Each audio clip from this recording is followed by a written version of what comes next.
I'ma keep winning, winning. I'ma keep winning, winning. I'ma keep winning, winning. You can try to save yourself, but you only go. What's going on, guys? JK, I'm back with another video, and today I'm going to be going over my top five prospects that I think that a lot of people have a first round grade on that could fall the first round of the NFL draft. But before we get into it, please make sure to like the video, comment down below anything you agreed or disagreed with so we can have a conversation about it, and make sure to subscribe to the channel for future NFL content I'm going to be putting out. Anything about the draft, the combine coming up, pro days, NFL free agency, stuff like that. I'm going to be putting out NFL stuff throughout this entire period of this next couple months. So please make sure to subscribe to the channel to keep up with all that content.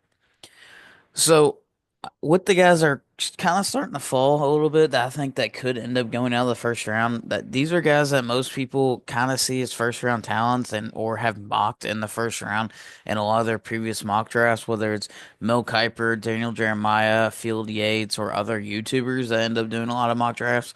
So this is kind of some people that I could easily see falling out of the first round, and based on how the trends are going right now with them starting to fall down boards at certain situations and over the next couple months, how I can kind of see them. So jumping into this, at number one, I have Malachi Starks. So Malachi Starks at the beginning of this process, kind of in that January to December type area when people started to do mock drafts towards the end of the NFL season. This was a guy that was being picked in the top 10. And then over the next month, he kind of slowly started getting to that middle of the first round, so areas like the Colts and the Dolphins. And then now he's kind of in that middle of the first round is where a lot of people have him, or late first round to several different teams.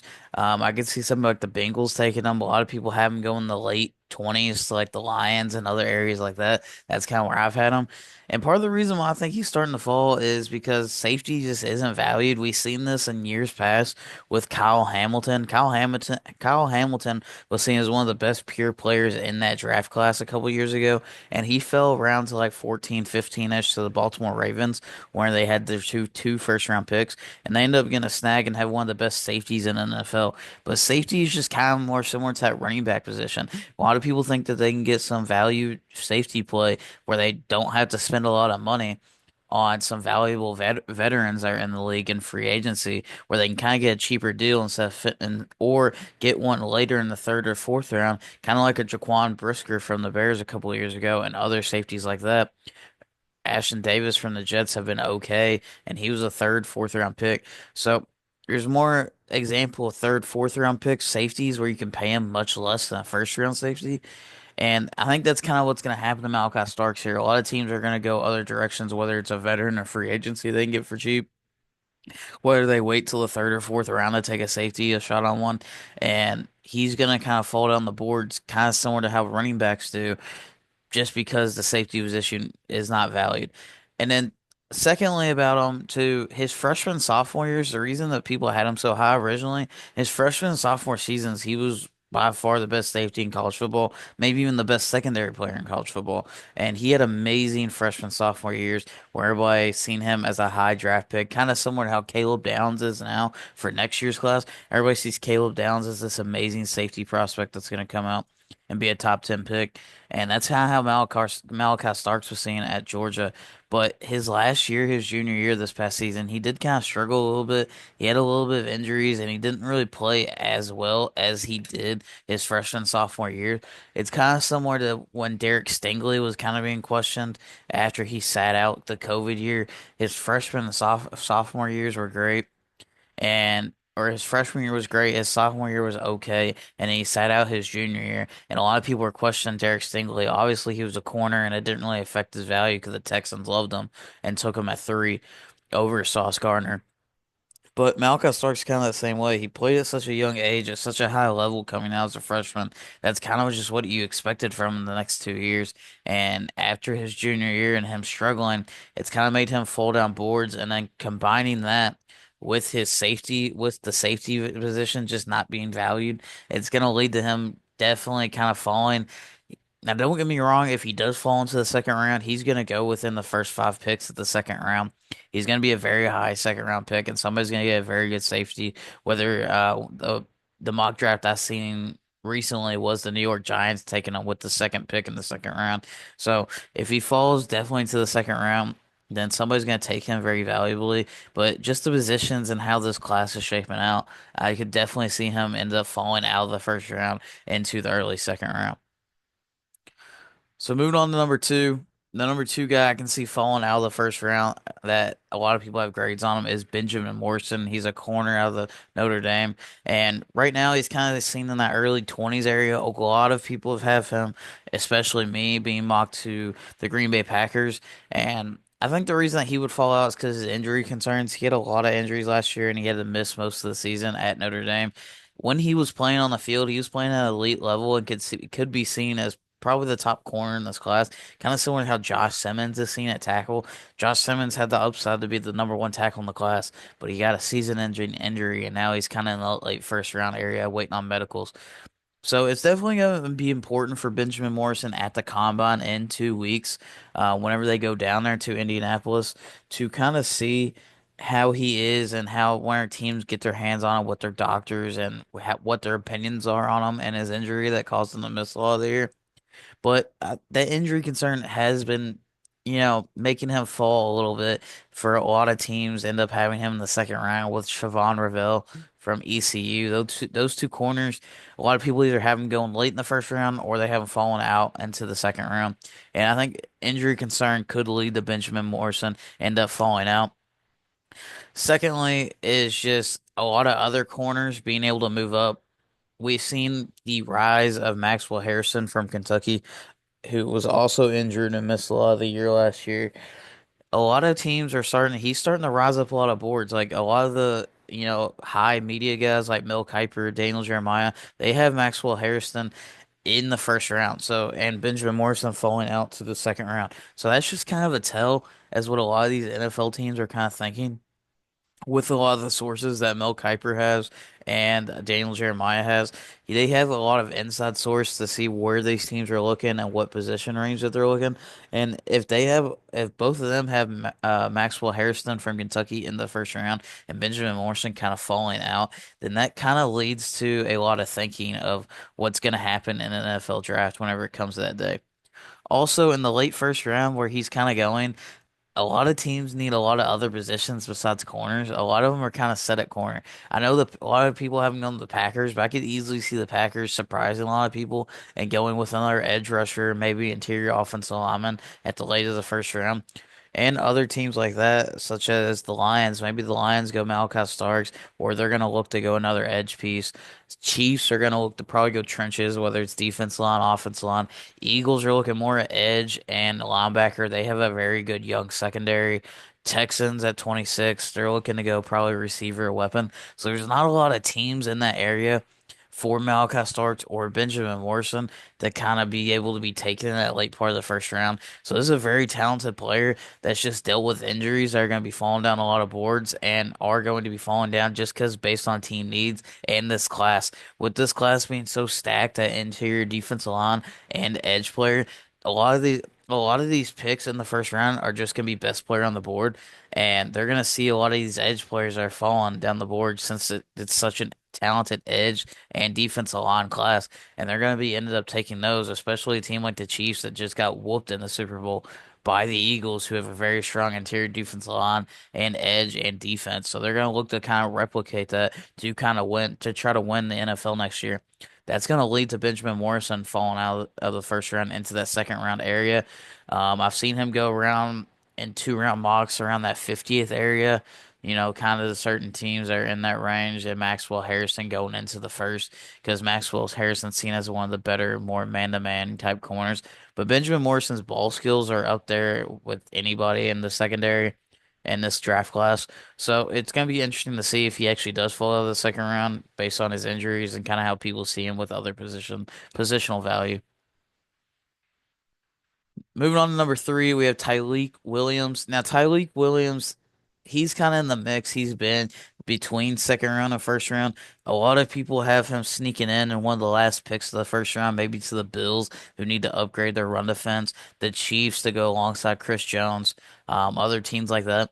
Talik Williams is seen as one of the best run stoppers in this class in the interior defensive line spot. He's kind of seen as someone that's going to be a great job at stopping the run. Now, pass rushing, he's in the interior, so that's not the biggest deal, but you would like a little bit of interior pressure for the great D tackles. A lot of them are going to have pass rushing ability, like people like Aaron Donald or Quinnen Williams in the NFL if you want him to develop into one of the best defensive tackles in the league.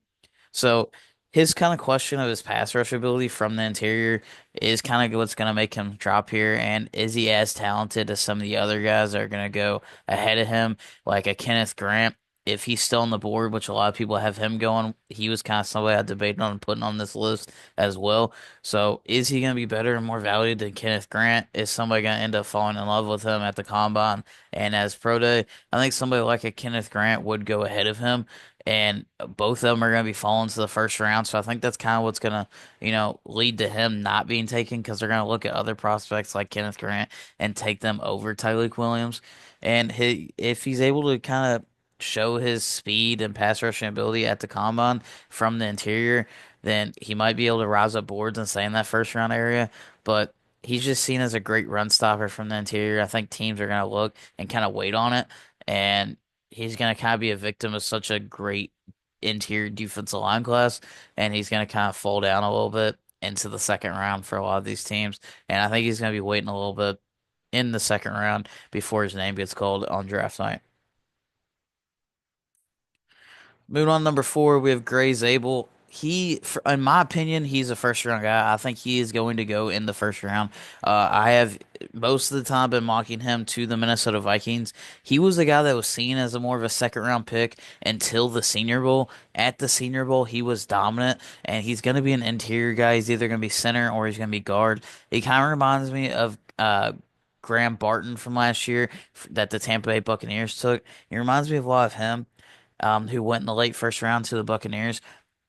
So after the Senior Bowl, this guy dominated at the Senior Bowl all week, and pretty much bullied a lot of the defensive prospects that were he was going against. And this Senior Bowl had a lot of guys from this draft class go in it, since a lot of them ended up staying longer and having to develop at their positions. So he was able to show that competition shouldn't be concerned. Him coming out of North Dakota State and FCS school, it's always a kind of concern if him playing against FCS programs and other FCS players, is he going to be able to live up in the NFL? Since he wasn't at a Power Five school or even in Division One at all at the FBS level, but at the Senior Bowl, he put to rest a lot of those questions, and he was able to rise up a lot of boards since he was able to be dominant against other first round prospects in this class. So it kind of just what's gonna hurt him, or how did he rise up a lot of teams' boards? I know right now a lot of people are having him go in the first round now, especially me. Two people places like the Vikings, maybe the Texans take a spot on him if one of the receivers are gone. The Bengals could potentially look to beef up the interior. The Seattle Seahawks, based on who's on the board, teams like that. But are teams going to see that rise that all the media has seen with him going in the first round? Or are they still going to see him as more of the second round player? Are they going to pass on interior offensive linemen? I think a team like the Chiefs could end up taking a flyer on him in the late first round. So I definitely think he's going to end up going in the first round, but just based on the boards and how other teams see him, if he was able to rise up, he could end up going in the late second round. Or not in the early second round, falling out of the late first round. And then lastly, the number five, I will kind of, did a little bit of a differentness here. All running backs. The thing is, this is probably the most stacked running back class that we've had in a while in the NFL draft. And Ashton Jeanty is definitely going to go in the first round. He's the number one running back on the board with that historic season that he had at Boise State. Now, where he's going to go, is he going to go to the Bears? Is he going to fall to the Cowboys? Or is he going to go all the way at 20 to the Denver Broncos? It definitely, depends on that. He's definitely going to be the one running back that goes in the first round. But with it being such a stacked running back class, that's going to hurt all the other running backs and being taken in the first round. I think that there's several running backs in this class that are worth a first round pick. Somebody like a Kamari Hampton from North Carolina, maybe a Caleb Johnson from Iowa. Those are first round running backs, in my opinion. And they're very talented running backs. But since this class has so many good running backs in it, a lot of these teams are going to wait because they're going to get to that first round. They're going to see Genty's off the board, but then they're going to look at it and they're going to see, why would I take Hampton in the first round when I can go another position and wait till about the third round and get somebody, that's very similar to him and a Judkins or a Travion Henderson. Why don't I wait till the third or fourth round? Maybe even get a Cam Scatterboo in the fifth round, somebody like that. Why don't I wait till that and try and get a very serviceable running back in that spot? And not just with it being such a stacked draft class at running back position, this has been a thing that's gone on for years. Is how important is running back? How valued is running back? We've seen it with Saquon. The Giants didn't want to pay Saquon because their roster was so bad. So with such a bad roster, how valuable is the running back position? If I don't have anybody to block for him on the offensive line, how much of a difference is he really going to make? And then he leaves the Giants and goes to the Eagles. And the first year, he has a very great offensive line, the best of his career, and he's the best running back in the NFL. And he ends up having a very historic season. So the running back's just not very valued. They never really go very high in the draft unless it's a generational talent like a Saquon Barkley, like Ezekiel Elliott, who can come out and make an impact from day one on a team that already has the pieces, like a Cowboys, like a Broncos, teams like that. So they're just gonna kind of wait on them and not take them in the first round, even though they have first round talent, because they just don't see the value in taking a running back that high in the draft. And this has happened before. Teams like Breece Hall a couple of years ago, he was a first round running back. He was a talented running back that probably should have went in the first round, and they just waited on him and took him in the early second round because they didn't want to waste the first round pick on him, and the Jets were end up able to getting him in the high second round. Same thing in that draft. Kenneth Walker was also seen as a potential first round running back, and he ended up having a slide. Derrick Henry years ago, he was the best running back in the NFL for a long time. He ended up going in the second round because teams just don't value running back. And teams are going to go and draft other positions based on value, based on how they see the board. And this is going to lead to a lot of the running backs end up sliding. So this has been the top 5 players and kind of positions I see sliding potentially out of the first round just based on needs and other situational, aspects of them. But please make sure to like the video, comment down below anything you agreed or disagreed with I ended up talking about, and make sure to subscribe to the channel for future NFL content I'm going to be putting out, whether it's NFL draft, free agency, stuff like that. So make sure to subscribe to the channel. I'm going to be putting out a lot of videos daily, and thanks for watching. Yeah, feel like John Morant. Need a triple double. Told him check the stats. Yeah, I got a couple. I don't drop the ball. Now I never fumble. I'm the MVP. Now I feel like Russell. Feel like John Morant. Need a triple double. Told him check the stats. Yeah, I got a couple.